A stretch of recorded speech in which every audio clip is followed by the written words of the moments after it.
Hallelujah. जैसे कि हमने वचन पढ़ा है 90 उसका 2 आयत कहता, इससे पहले कि पहाड़ उत्पन्न हुए या तूने पृथ्वी और जगत की रचना की, वरन अनादि काल से अनंत काल तक तू ही परमेश्वर है। हालेलुया। हम पिछले कुछ इतवार से हम सीखते आ रहे हैं, परमेश्वर के बारे में सीखते आ रहे हैं।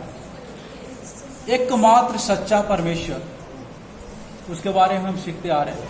उसके बारे में हमने देखा कि वो स्वतंत्र है और वो अनंत परमेश्वर है। आदि से अनादि काल से अनादि काल तक वही परमेश्वर है। अल्फा और मेगा वही परमेश्वर, और कोई दूसरा नहीं है। उसके बाद हमने देखा वो परमेश्वर जो भी करता है वो अपनी इच्छा से करता है, उसको करने के लिए किसी को जवाब देने की आवश्यकता नहीं है। फिर हमने देखा परमेश्वर की बुद्धि के बारे में, हमने पिछले इतवार को सीखा कि परमेश्वर का बुद्धि क्या है, अनंत है। हालेलुया। परमेश्वर का बुद्धि अनंत है। और उसी परमेश्वर के बारे में आज वचन कैसे कहता है कि पहले पहाड़ उत्पन्न हुए या तूने पृथ्वी और जगत की रचना की, वरन अनादि काल से अनंत काल तक तू ही परमेश्वर है। हालेलुया। रचना की, यही जो अनादि काल से अनंत काल तक जो विराजमान परमेश्वर है, जो अनंत परमेश्वर है, जो अल्फा और मेगा है, और जो जिसका बुद्धि अनंत है, जिसको हम अपने बुद्धि से समझ नहीं सकते, वही परमेश्वर क्या किया, पूरे संसार की रचना की है। हालेलुया।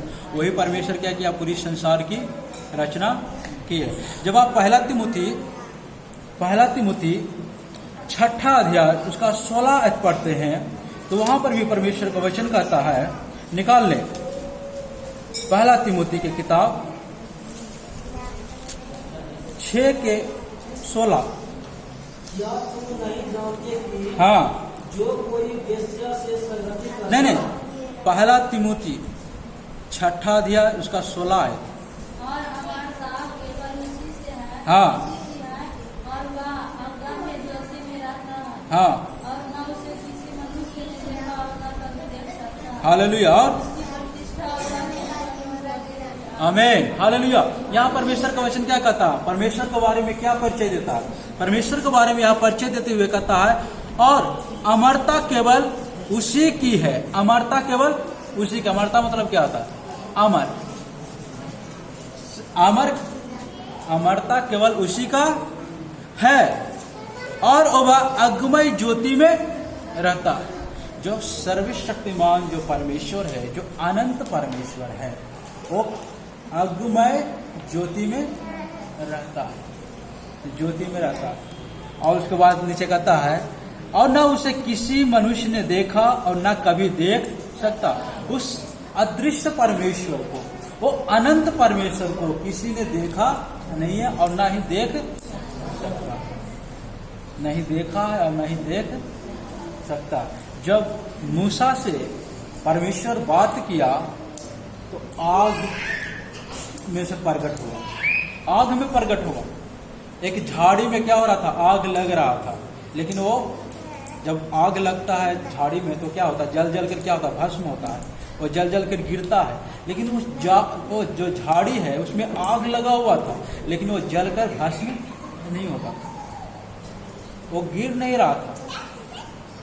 वहां पे परमेश्वर ने मूसा को दर्शन दिया। मूसा ने परमेश्वर को देखा नहीं है, फिर भी मूसा परमेश्वर से बात किया, परमेश्वर मूसा से बातें किया। उसी के बारे में लिया तो वो क्या है, वो अगमय ज्योति में रहता, वो अगमय ज्योति में रहता। परमेश्वर का इतना तेज है कि वो तेज से परमेश्वर बाहर निकल ही नहीं सकते। हालेलुया। उस तेज से परमेश्वर कभी बाहर निकल ही नहीं सकता। उस परमेश्वर को देखना है तो हमें भी उसी तेज में होना है, उस तेज में हमें भी बनना। और पिछले शुक्रवार को हमने सिखाया था, उस तेज में परमेश्वर स्वयं हमें क्या करेगा, बनाएगा। तब हम जाके हवा में क्या करेंगे, परमेश्वर से मिलेंगे और बातें करेंगे, क्योंकि हम भी क्या हो जाएंगे, उसी के समान हो जाएंगे, बिल्कुल उसी के समान हो जाएंगे, और उसी के समान होंगे तभी हम परमेश्वर को देख सकते हैं, नहीं तो हम परमेश्वर को देख नहीं सकते। आज बहुत सारे लोग बोलता है कि हमने परमेश्वर को देखा है, लेकिन वो विश्वास करने के लायक नहीं है, बात नहीं है। क्योंकि परमेश्वर का वचन क्या कहता है, वो हमेशा अगमय ज्योति में रहता है। उसका शब्द सुना होगा, उसका आवाज सुना होगा, लेकिन वो परमेश्वर को देखा होगा, मुझे ऐसा नहीं लगता। Hallelujah, hallelujah. हम परमेश्वर को तब देखेंगे जब मसीह यीशु बादलों पे आएगा, उस समय हम भी उसके समान हो जाएंगे, तभी हम परमेश्वर को देखेंगे। क्योंकि नीचे उसके बात करता, न उसी किसी मनुष्य ने देखा और न देख सकता है, उसकी प्रतिष्ठा और राज युगन युग है। उसकी जो प्रतिष्ठा है, प्रतिष्ठा का मतलब क्या होता है, सम्मान। वो सम्मान कभी कम होने वाला नहीं है, एक जैसा है। जितना भी कोसना है, जितना भी बोलना है, बोलने दो, उसकी सम्मान में कोई परिवर्तन होने वाला नहीं है, घाटी होने वाला नहीं है। क्योंकि वो परमेश्वर ने पूरे सृष्टि का, पूरे ब्रह्मांड का क्या किया है, रचना की है, और सब के ऊपर वही विराजमान है। और हम पढ़ें, आगे पढ़ेंगे तो पता चलेगा। कुलिसियों के पत्री, कुलिसियों पहला अध्याय उसका 16 आयत निकालें। क्योंकि उसी में हाँ सारी वस्तुओं की सृष्टि हुई, हाँ स्वर्ग की हो अथवा पृथ्वी की, हाँ देखी या अनदेखी, क्या सिंहासन, क्या प्रभुताएं, हाँ। क्या प्रधानताएं, क्या अधिकार, सारी वस्तुएं उसी के द्वारा और उसी के लिए सृजी गई। हालेलुया, उसी के द्वारा और उसी के लिए सृजी गई। जितना भी आप देख रहे हो और ना भी देख रहे हो, सब कुछ किसके द्वारा, उसी अनंत परमेश्वर के द्वारा, उसी अदृश्य परमेश्वर के द्वारा, जो अगमय ज्योति के बीच में रहता है, जिसका प्रतिष्ठा में कोई कमी आने वाला नहीं है। हालेलुया, वही परमेश्वर ने क्या किया है, ऐसे लिखा, क्योंकि उसी में सारी वस्तुओं की सृष्टि हुई, स्वर्ग की हो या अथवा पृथ्वी की, स्वर्ग की हो या पृथ्वी की, सब कुछ उसी परमेश्वर के द्वारा बनाया गया है। देखी या अनदेखी, या देखने वाला वस्तु हो और ना देखने वाला वस्तु, क्योंकि आज बहुत सारी चीज है जिसको हम देख नहीं सकते, लेकिन उसको भी परमेश्वर ने बनाया। बहुत सारी ऐसी चीज जो हम अपने आंखों से देख नहीं सकते, लेकिन वो है। बहुत सारी ऐसी चीज है जो अदृश्य है, लेकिन वो है। और सबको किसने बनाया, परमेश्वर ने। आज ये कोरोना फैला हुआ है, कोरोना वायरस आज फैला हुआ है, पूरी दुनिया को तहस नहस करने में लगा हुआ है, इसको भी परमेश्वर ने ही बनाया है। हालेलुया, हालेलुया, परमेश्वर से अलग नहीं है।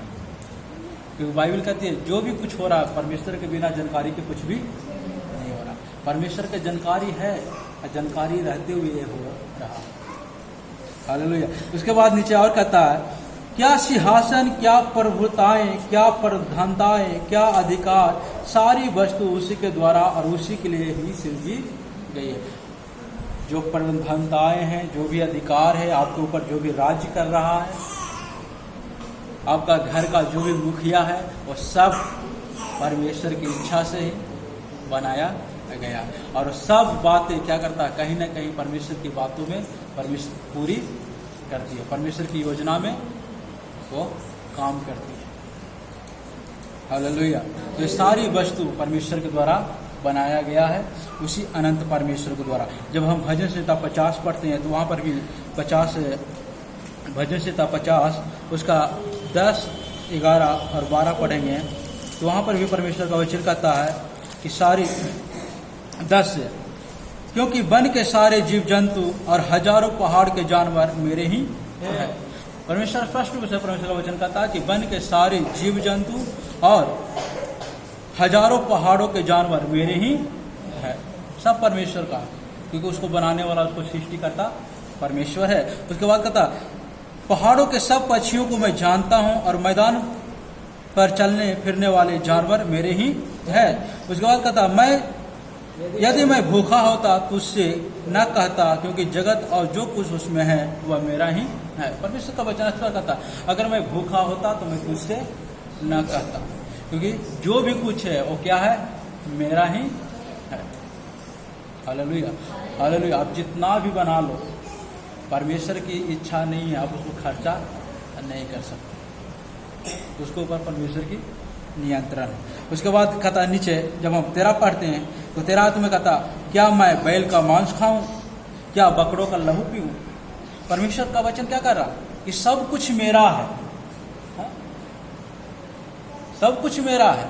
लेकिन लोग क्या करता, एक बलिदान चढ़ाकर, बैल काट कर, बकरे को काट कर क्या करता, सोचता कि हम परमेश्वर को खुश कर। संभव है? हो सकता है? जो परमेश्वर ने हर एक चीज को बनाया, उस परमेश्वर को आप चाहते हो कि एक बैल काट के, एक बछड़ा को काट के या एक बकरी को काट के हम उसको खुश कर दें? वो हो सकता है? वो खुश होगा? नहीं होगा। क्योंकि उसके नीचे जब हम पढ़ते हैं तो परमेश्वर का वचन कहता, उसको क्या चाहिए?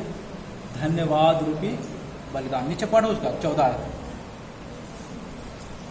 परमेश्वर को धन्यवाद ही का बलिदान चढ़ा, हाँ, और परम प्रधान के लिए अपने मनते पूरी कर। हालेलुया। अपनी मनते को पूरी कर। परमेश्वर यही चाहता कि हम धन्यवाद का बलिदान चढ़ाएं। परमेश्वर ये नहीं चाहता कि हमारे भेड़शालों से एक भेड़ चाहिए या पशुशाला से एक पशु चाहिए, या हम जो भी कमाया है उसमें से हमें कुछ रुपया मिल जाए। ऐसा परमेश्वर नहीं चाहता। परमेश्वर का वचन कहता, कमाया होगा तो, लेकिन खर्च करने की जब बारी है, परमेश्वर अगर ना चाहे तो आप खर्च नहीं कर सकते। और उस परमेश्वर को हम सोचते हैं कि एक भेड़ देकर, एक बकरी का बच्चा देकर या कुछ दान देकर हम उसको खुश कर लें, ये संभव नहीं है। ये संभव नहीं है। उसको खुश करना तो एक ही बात है, हम परमेश्वर को धन्यवाद करें, धन्यवाद का बलिदान चढ़ाएं। हम जो मन्नत मांगते हैं वो मन्नत को क्या करें? पूरा करें। बहुत लोग आदत आ कि ये चीज होगा ना तो हम ये चीज कर देंगे, ये चीज होगा तो ये चीज कर देंगे, लेकिन बाद में जब काम पूरा हो जाता तो क्या हो जाता? भूल जाता है, भूल जाता है। परमेश्वर का वचन कहता, तुम मन्नत नहीं मानना, स्पष्ट रूप से कि तुम मन्नत नहीं मानना। अगर मन्नत मांगते हो तो उसको पूरा करने के लिए जल्दीबाजी करना, जितना जल्दी हो सके तो उसको पूरा करना। इससे अच्छा कि आप नहीं मन्नत नहीं मानो, आप परमेश्वर को धन्यवाद करो। आप बीमार थे, प्रभु ने आपको छुटकारा दे दिया, आप परमेश्वर को धन्यवाद करें। आप परमेश्वर को धन्यवाद करें हृदय से। हालेलुया। और यही परमेश्वर चाहता है। आगे हम अब जब पढ़ते हैं पीड़ितों के काम 17 अध्याय जब पढ़ते हैं, फिर पौलुस एथेंस नगर में जाता है और प्रचार करता है। देखे पढ़े 17 उसका 24 और 25। जिस परमेश्वर ने पृथ्वी हाँ और उसकी सब वस्तुओं को बनाया, हाँ वह स्वर्ग और पृथ्वी का स्वामी हाँ, होकर हाथ के बनाए हुए मंदिरों में नहीं रहता। Hallelujah, hallelujah. परमेश्वर का वचन क्या कहता? जिस परमेश्वर ने पृथ्वी और उसकी सब वस्तुओं को बनाया, जिस परमेश्वर ने पृथ्वी और उसकी सब वस्तुओं को बनाया, वह स्वर्ग और पृथ्वी का स्वामी होकर, वो कहाँ का स्वामी है? स्वर्ग और पृथ्वी का स्वामी है। हालेलुया। और उसके बाद कहता वो स्वर्ग और पृथ्वी के स्वामी होकर हाथ के बनाए हुए मंदिरों में नहीं रहता। इसलिए आप कितना भी बलिदान चढ़ाओ, कोई फायदा होने वाला नहीं है। हालेलुया। आप सोचते हो कि हम अपने हाथ से एक बना लें और उसके अंदर हम परमेश्वर को बैठा दें, वो बैठने वाला परमेश्वर वहां पे नहीं है। Hallelujah, hallelujah, hallelujah. परमेश्वर ने स्वयं बैठने के लिए एक जगह बनाया है, और वो क्या है? कलीसिया है। वो हमारा हृदय है, जैसे कि हमने पिछले इतवार को हमने बतलाया। हम हर एक लोग क्या है? हम परमेश्वर का मंदिर है, और हम परमेश्वर का मंदिर है। इस मंदिर को साफ करना, साफ सुथरा रखना किसका काम है? हमारा काम है। हालेलुया। इसको जितना आप साफ सुथरा रख सकते हो उतना आप साफ सुथरा रखें इस हृदय को, क्योंकि ये मंदिर है। परमेश्वर ने स्वयं इसे बनाया है, हम नहीं बनाया। एक कलीसिया में परमेश्वर का स्थान है, चाहे कलीसिया 2 आदमी का हो या 3 आदमी का हो या 10,000 का हो या एक दो आदमी को, परमेश्वर उसी के बीच में रहता है। Hallelujah, hallelujah, hallelujah. क्योंकि परमेश्वर का वचन कहता है कलीसिया को बनाने वाला कौन है? परमेश्वर, मसीह यीशु है। स्वयं मसीह यीशु ने कलीसिया को बनाया, और इस कलीसिया का जो नींव है वो स्वयं मसीह यीशु है। उसका जो पहला पत्थर है वो Masih Yeshu. Hallelujah, hallelujah, hallelujah. तो कलीसिया में परमेश्वर का वास स्थान है, ये ना कि ये भवन में। इस भवन में परमेश्वर का वास स्थान है। भवन के ऊपर परमेश्वर की नजर लगा हुआ है, ये भवन के ऊपर परमेश्वर की निगाहें हैं। इसमें वास परमेश्वर नहीं करता, इस पर परमेश्वर की निगाहें हैं, उसका ध्यान लगा हुआ रहता है कि इस जगह में क्या होता है, कलीसिया इकट्ठे होता है, प्रार्थना करता है। लेकिन वो वास हमारे बीच में होता है, हमारे हृदय में वास करता है। इसलिए परमेश्वर का वचन कहता है वो हाथ के बनाए हुए मंदिरों में वास नहीं करता। जब वो हाथ के बनाए हुए मंदिरों में वास नहीं करता है तो वहाँ पर आप जाकर कितना भी भेंट चढ़ाओ, कितना भी बलिदान चढ़ाओ, कुछ फायदा होने वाला नहीं है। आप व्यर्थ, बेकार के आप क्या हो जाते हैं, डर और घबरा जाते हैं। उसका 25 आयत कहता, न किसी वस्तु की आवश्यकता के कारण मनुष्य के हाथों की सेवा लेता है, क्योंकि वह स्वयं ही सबको जीवन और श्वास और सब कुछ देता है। बाइबल कहते हैं कि वो परमेश्वर जो अनंत परमेश्वर है, जो सर्वशक्तिमान परमेश्वर है, वो किसी के हाथ की सेवा भी नहीं लेता, किसी के हाथ की सेवा नहीं लेता, क्योंकि वो खुद परमेश्वर क्या करता है, लोगों को जीवन और श्वास देता है। जब वो खुद दूसरों को, हमें और आपको वो जीवन और श्वास दे रहा, तो हमसे कौन सेवा लेगा? क्या हम उसको देंगे बदले में? कितना भी दें कम ही पड़ जाएगा, कितना भी दे कम पड़ जाएगा। हालेलुया। इसलिए परमेश्वर को एक ही चीज चाहिए, वो है बलिदान, धन्यवाद का बलिदान। भेड़ बकरियों का बलिदान नहीं, धन्यवाद का बलिदान। हालेलुया। और ये हृदय को साफ सुथरा रखना। Hallelujah, hallelujah. जब रोमियो के पत्र 11 अध्याय उसका 36 आयत पढ़ते हैं, रोमियो 11 उसका 36, क्योंकि उसी की ओर से, हाँ, और उसी के द्वारा, हाँ, और उसी के लिए सब कुछ है, हाँ, उसकी महिमा युगानुयुग होते रहे। Hallelujah, hallelujah. क्योंकि उसी की ओर से और उसी के द्वारा और उसी के लिए सब कुछ है, उसकी महिमा युगानुयुग होती रहे। हालेलुया। युगानुयुग उसकी महिमा होती रहे। हमें हर बात में हमें परमेश्वर की महिमा करते रहना है। आप 2 रुपया जब कमाते हो तो उसके लिए परमेश्वर को धन्यवाद बनता है, बनता है। जब आप एक टाइम का जब खाना खाते हो तो उसके लिए भी परमेश्वर को धन्यवाद बनता है, क्योंकि बहुत है जो भूखे पेट सो जाता है, बहुत लोग हैं जो एक दिन में कुछ कमाता है नहीं, बेकार बैठे हुए रहता है। लेकिन परमेश्वर ने आपको आशीष दिया, उसके लिए भी हमें क्या करना है, धन्यवाद करना, उसकी महिमा करना। हालेलुया। क्योंकि सब कुछ क्या है, उसी का है, उस पर हमारा अधिकार नहीं। हम इस पृथ्वी पर रह रहे हैं, हम यहाँ कितना भी घमंड कर लें कि ये मेरा है, मेरा है, देखो होने वाला नहीं है। क्योंकि आप जब जाओगे ना तो उसको छोड़कर ही जाओगे, लेकर नहीं जाओगे। कितना भी घमंड करना है कर लो। Hallelujah, hallelujah, hallelujah. जो भी कुछ है वो सब परमेश्वर का ही है, और परमेश्वर ने ही बनाया है। वो हर एक चीज के ऊपर परमेश्वर का ही नियंत्रण है। आने वाले समय में हम सीखेंगे हर एक वस्तु के ऊपर परमेश्वर का ही नियंत्रण। और जैसे वो परमेश्वर चाहता है वैसे क्या करता है, लोगों को अपनी सेवा के लिए क्या करता है, चुन लेता है। ये सब कुछ परमेश्वर का है। इस संसार में जो भी कुछ है वो सब क्या है, परमेश्वर का है। लेकिन अपनी आवश्यकता के अनुसार परमेश्वर क्या करता है, एक एक को चुन लेता है अच्छे अच्छे कामों के लिए। आप पढ़ के देखें भजन संहिता 105, भजन संहिता 105 उसका 26 और 27। उसने अपने दास मूसा को, हाँ, और अपने चुने हुए हारून को भेजा, हाँ, उन्होंने उनके बीच उसकी ओर से भांति भांति के चिन्ह हाँ, और हाम के देश में चमत्कार दिखाए। Hallelujah, hallelujah. क्या लिखा है यहाँ 26 और 27 में? उसने अपने दास मूसा को ध्यान देखें, उसने अपने दास मूसा को और अपने चुने हुए हारून को और अपने चुने हुए हारून को भेजा। भेजा। मूसा कौन है?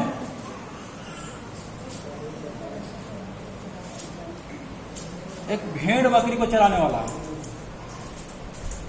एक इस्राएली है, इब्री है, और मिस्र में गुलाम था। वहां के राजा फिरौन उसको क्या किया है? मिस्र से भगा दिया। वो दूसरे देश में आ गया और वहां पर आकर क्या किया? भेड़ बकरी चराने लग गया। 40 वर्ष तक वो भेड़ बकरी चराया। 40 वर्ष भेड़ बकरी चराया। 40 साल तक मिस्र में गुलाम में रहा। 40 वर्ष के बाद उसको निकाल दिया मिस्र से, तो 40 वर्ष वो क्या किया? भेड़ और बकरी चराया। फिर वो कितना हो गया? 80 साल हो गया। फिर वो 80 साल की उम्र में परमेश्वर ने मूसा को दर्शन दिया। उसके बाद मूसा को फिर इस्राएल में भेज दिया। क्या के लिए? जो इस्राएली मिस्र में गुलाम था उसको वापस लाने के लिए। और उसको अकेला नहीं भेजा, उसके साथ हारून को भी भेजा। और हारून क्या है? कौन है हारून? मूसा का भाई है। उसको सहायता के लिए परमेश्वर ने भेज दिया। और जब हम आगे हम जब पढ़ते हैं तो मूसा को अलग पद भी परमेश्वर ने दिया और हारून को एक अलग पद भी परमेश्वर ने दिया। परमेश्वर जैसे चाहा दोनों को क्या किया? चुन लिया और चुन कर दोनों को क्या किया? इस्तेमाल किया। तो परमेश्वर अपनी आवश्यकता के अनुसार परमेश्वर क्या करता? लोगों को चुन लेता अपने कार्य के लिए। फिर हम एक और पढ़ेंगे दूसरे व्यक्ति के बारे में, प्रेरितों के काम में, उसका 9 अध्याय में। प्रेरितों के काम उसका 9 अध्याय, उसका 15 है, 9 के 15। परंतु परमेश्वर ने उसे कहा, हाँ तू चला जा, हाँ, क्योंकि वह तो अन्यजातियों और राजाओं और इस्राएलियों के सामने मेरा नाम प्रचार करने के लिए मेरा चुना हुआ पात्र है। हालेलुया। यहाँ कुछ समझ में आया? यहाँ साउल के बारे में लिखा है, जिसको बाद में जाकर पौलुस नाम दिया गया। ये साउल कौन है? एक कलीसिया को सताने वाला था, ये विश्वासियों को मारने वाला। अब इधर ध्यान से सुने, ये जो पौलुस है, जो साउल है, एक कलीसिया को मारने वाला, कलीसिया को सताने वाला व्यक्ति था। कलीसिया को घसीट घसीट कर जेल में डालता था। जब परमेश्वर का दर्शन इसे मिला, जब मसीह यीशु का आवाज जब सुना, तब इसका जीवन बदल गया। काम के लिए चुन लिया। फिर यही पौलुस मसीह यीशु के लिए क्या किया? सेवा करने लगा, काम करने लगा। मसीह यीशु ने इसको क्या किया? इस्तेमाल किया। और बाइबल में सबसे ज्यादा पुस्तक लिखने वाला प्रेरित पौलुस ही है। बाइबल का सबसे ज्यादा पुस्तक प्रेरित पौलुस ने लिखा। नए नियम में 13 पुस्तक प्रेरित पौलुस ने लिखा, जिसको आज हम पढ़कर क्या होते हैं? दृढ़ होते हैं। जिसको पढ़कर हम परमेश्वर की आवाज को सुनते हैं, जिसके द्वारा परमेश्वर हमसे बातें करता है। तो परमेश्वर क्या करता? चुन लेता है। ये चुनाव हमारी ओर से नहीं, परमेश्वर की ओर से। हालेलुया। इस संपूर्ण सृष्टि का सृष्टिकर्ता मसीह यीशु है। वो अनंत परमेश्वर है, जो अनादिकाल से अनंत काल तक है। और फिर वही परमेश्वर अपनी आवश्यकता के अनुसार लोगों को एक एक करके क्या करता है? चुन लेता है और वो काम करवाता है। हालेलुया। उसमें से हम लोग भी हैं। परमेश्वर ने हमें क्या किया है? चुन लिया। कहाँ लिया? अब निकाल के जब पढ़ोगे भजन संहिता 2 अध्याय, निकाल के पढ़ें भजन संहिता 2 अध्याय,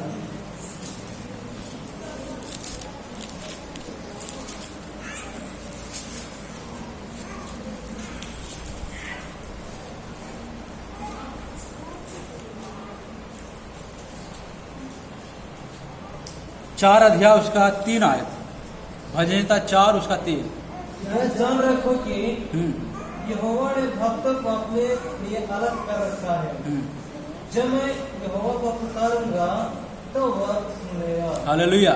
जब मैं यहोवा को पुकारूंगा तब वह सुन लेगा। यहोवा परमेश्वर ने क्या किया? हमें अलग किया है, भक्त लोगों को अलग किया है। क्या के लिए? क्या के लिए अलग किया है? बाइबल बताती है हम उसको पुकारेंगे तो वो सुन लेगा। हमारे पुकार को सुनने के लिए, हालेलुया, हमारी प्रार्थना और विनती को सुनने के लिए परमेश्वर ने हमें क्या किया है? अलग किया है। हमें एक पवित्रमय जीवन जीने के लिए परमेश्वर ने हमें क्या किया है? अलग किया है। हम भी मसीह यीशु के समान हो जाएं, इसलिए मसीह यीशु ने हमें क्या किया है? अलग किया है। Hallelujah, hallelujah, hallelujah. इसलिए व्यर्थ बात को आकर, ये सांसारिक बातों को मन में सोचकर हम चिंता फिकर ना करें, घबराएं। हम दृढ़ होते जाएं परमेश्वर के वचनों में, परमेश्वर के वचनों को सीखें, जितना ज़्यादा हो सके इसे पढ़ें। हालेलुया।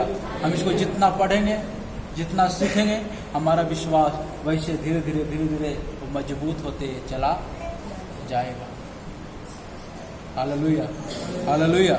आए प्रार्थना करेंगे, अपने आंखों को बंद करेंगे और प्रार्थना करेंगे।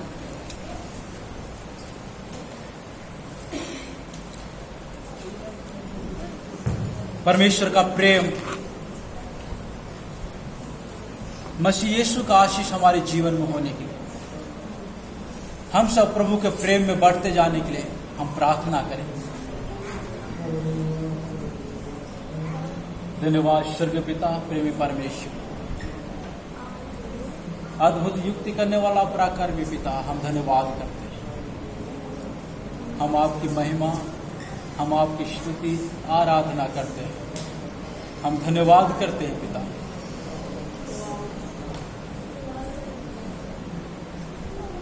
इधर आए हर एक व्यक्ति के लिए प्रार्थना और विनती करते हैं। जो लोग आपके वचनों को सुन रहे हैं पिता, उन लोगों को आशीष करें, अपनी महिमा से भर दें। पवित्र आत्मा की हजूरी, पवित्र आत्मा की भरपूरी हर एक लोगों को जीवन में होने के लिए, प्रभु यीशु आपकी कृपा होने के लिए हम प्रार्थना और विनती करते हैं। जैसे आज हमने सीखा है, सब कुछ बनाने वाला परमेश्वर आप हैं। तू हाथ के बनाए हुए मंदिरों में नहीं रहता है, क्योंकि तू स्वयं लोगों को जीवन दान देता है। जीवन और श्वास देने वाला परमेश्वर, हम धन्यवाद करते हैं। अपनी इच्छा के अनुसार हमें चलने के लिए, आपकी पवित्रता में जीवन बिताने के लिए आप हमारी मदद और सहायता करें। पवित्र आत्मा की हजूरी, पवित्र आत्मा की भरपूरी हर एक लोगों को जीवन में होने के लिए हम प्रार्थना और विनती करते हैं। इधर जितने भी लोग आए प्रार्थना पिता, हर एक लोगों को जीवन को हम आपके हाथों में सौंप करते हैं। हर एक लोगों को जीवन में पिता आपकी कृपा, आपकी दया हो। प्रभु यीशु मसीह आपकी आशीष हो, हर एक लोगों को दृढ़ करें, हर एक लोगों को स्थिर करें। हर एक लोगों के जीवन में आपकी कृपा, आपकी दया हो पिता। हर एक लोग पिता आपके प्रेम में बढ़ते जाने पाए। इनका विश्वास दृढ़ और स्थिर होने के लिए, आने वाले दिनों में पिता ये मजबूत होने के लिए पिता हम प्रार्थना करते हैं। विशेष हम प्रार्थना करते हैं जितने भी लोग हैं सबों को आशीष करें। जो दुख में, बीमारी में, तकलीफ में है पिता, उनको चंगाई करे पिता, उन्हें आशीष दे स्वर्गीय पिता। हम प्रार्थना करते हैं उन लोगों के लिए प्रभु जी जो काम धंधा करने वाले हैं, उनको काम करने के लिए शक्ति और सामर्थ्य दें, बल दें। पवित्र आत्मा की हजूरी, पवित्र आत्मा की भरपूरी उनके जीवन में दे पिता। हम प्रार्थना करते हैं उन लोगों के लिए पिता, उन जवान भाई बहनों के लिए प्रार्थना करते हैं पिता, वो पवित्रता में जीवन बिताने के लिए उन्हें मदद करें। अच्छी तरह वचनों को सीख कर पिता, वचनों का अनुसार चलने के लिए आप मदद और सहायता करें। आपका प्रेम, आपकी दया पूजी हर एक लोगों को होकर हो। जो पढ़ने लिखने वाले हैं उनको पढ़ने लिखने के लिए बुद्धि ज्ञान दें। इधर जो छोटे छोटे बच्चे लोग बैठे हैं पिता, उनको भी आशीष करें पिता। उनके जीवन में आपकी कृपा, आपकी दया, पवित्र आत्मा की हजूरी, प्रभु यीशु मसीह आपकी कृपा, आपकी दया। तमाम प्रार्थना विषयों को आए कि समय को पिता तेरे हाथों में सौंपे करते। तो उधर उपस्थित हर एक व्यक्ति को जीवन को आए कि समय को पूजी तमाम प्रार्थना विषय को पिता हम आपके हाथों में सौंपे करते हुए मांगते जीवते प्यारे प्रभु यीशु मसीह के पवित्र और सामर्थ्य नाम से मांगते हैं।